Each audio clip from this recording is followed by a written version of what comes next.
2019 a gente trouxe para o FEPART o primeiro gaúcho. Foi um ano muito desafiador para nós, a gente tinha muita vontade de puxar essa parte mais ancestral do gaúcho primitivo, que era um tabu no Santa Mônica. E entendemos que não poderíamos parar naquele ano, não podia ser um hiato na nossa trajetória artística. Então a gente, mesmo após a pandemia, 2 anos parados, a gente entendeu que valeria a pena seguir essa evolução histórica desse primeiro gaúcho, como ele se fixou, como ele criou realmente raízes e se tornou o dono do Pampa, né? E quais fatores contribuíram para que esse ser fosse o que ele é hoje, né? Mais ou menos um retrato histórico mesmo para a gente justificar o que a gente faz hoje nos CTGs. Então a gente entende, a primeira questão para a gente escolher o tema foi manter agarrão, manter o primitivo, manter o gaúcho mais autêntico na palavra, né? Que é um ser libertário, um ser que vaga pelo Pampa. Com isso definido, a gente começou a achar possibilidades de contar uma nova história, porque também a gente não quer repetir o mesmo tema, trazer temas muito parecidos. E o primitivo tem muito isso, às vezes os temas ficam muito próximos. Então a gente queria achar uma forma de desconstruir de novo Agarrão de Santa Mônica. E nisso a gente percebeu historicamente que aquele primeiro gaúcho, com o tempo, a terra começou a ter dono, começou a ter cercas, e ele teve que se adaptar a um sistema, né, para ele sobreviver. Então isso é o início da sociedade gaúcha. E puxando esse entendimento, a gente começou a pensar como esse gaúcho se relacionou naquele primeiro momento. Como esse ser se socializava com as pessoas, ainda sendo um pouco selvagem, mas tentando ser um pouco mais social, né? Então a gente entendeu que era uma coisa interessante de levar para o palco, né? A gente tem que saber o que a gente fez lá atrás para poder seguir evoluindo. Para contextualizar isso tudo, a gente tinha que achar algumas ferramentas, e uma delas foi a pulperia, né? A pulperia era um local, né, normalmente os futuros armazéns, né? Antigamente eram as pulperias, era uma casa onde tinha um comerciante que os gaúchos iam se encontrar, tomar cachaça, cantar, jogar jogo do osso, jogar truco, tocavam músicas pajadas, muitas também. E nessas pulperias, então, começava a ter essa frequência de encontros. Então começou ali as amizades, começou ali os relacionamentos, a fidelidade ao relacionamento, o homem e a mulher serem um casal de fato, né? Erguerem um rancho, terem um filho, construir família mesmo, né, e parar de vagar um pouco pelo Pampa e fixar raízes, né?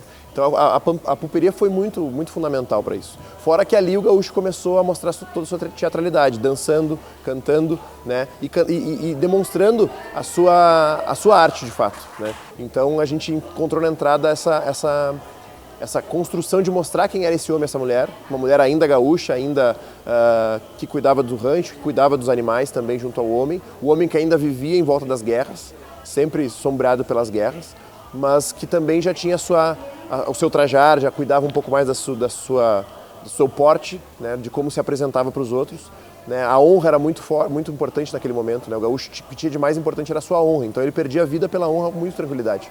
Não existia riqueza financeira praticamente, então o nome dele, a honra dele era muito mais importante do que qualquer coisa. Então, resumindo o nosso trabalho, a gente encontrou, para representar esse gaúcho social, da sociedade gaúcha, a pulperia na entrada, que era um ponto de encontro desses homens e mulheres, né, onde eles podiam retratar toda a sua verdade. Para fechar essa temática, né, a gente entendeu que para conversar com a pulperia da entrada, a gente encontrou uma saída que foi nos livros de João Simões Lopes Neto, no livro Contos Gauchescos, por sinal faz 110 anos neste ano.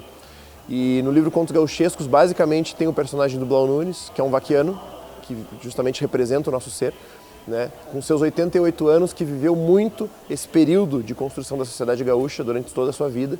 E nela, cada página daquele livro tem um conto onde ele fala de algum personagem específico do Rio Grande do Sul, onde todos eles somados passam justamente o perfil daquele ser da sociedade gaúcha do início do século XIX, do homem e da mulher. Então a gente entendeu que na saída, para desconstruir também o nosso trabalho, a gente utilizou o lúdico do João Simões Lopes Neto para contar quem é esse ser, e inspirado também nos retratos do Berega, né, no Molina Campos, que é um grande artista plástico argentino. A gente encontrou uma possibilidade de quebrar mais um paradigma, colocando algo mais caricato mesmo no primitivo, sendo autêntico ainda na temática, né? Então a gente acredita que vai ser um trabalho divisor de águas para o Santa Mônica, talvez não só em movimentação, mas como em essência de arte, usar ferramentas diversas para mostrar a nossa arte gaúcha para o público em geral. Para sair da a gente tentou inovar de alguma forma, foi configurar máscaras para os dançarinos, os próprios dançarinos que fizeram trabalhos, fizeram cursos de manuais para fazer as máscaras de artesanato.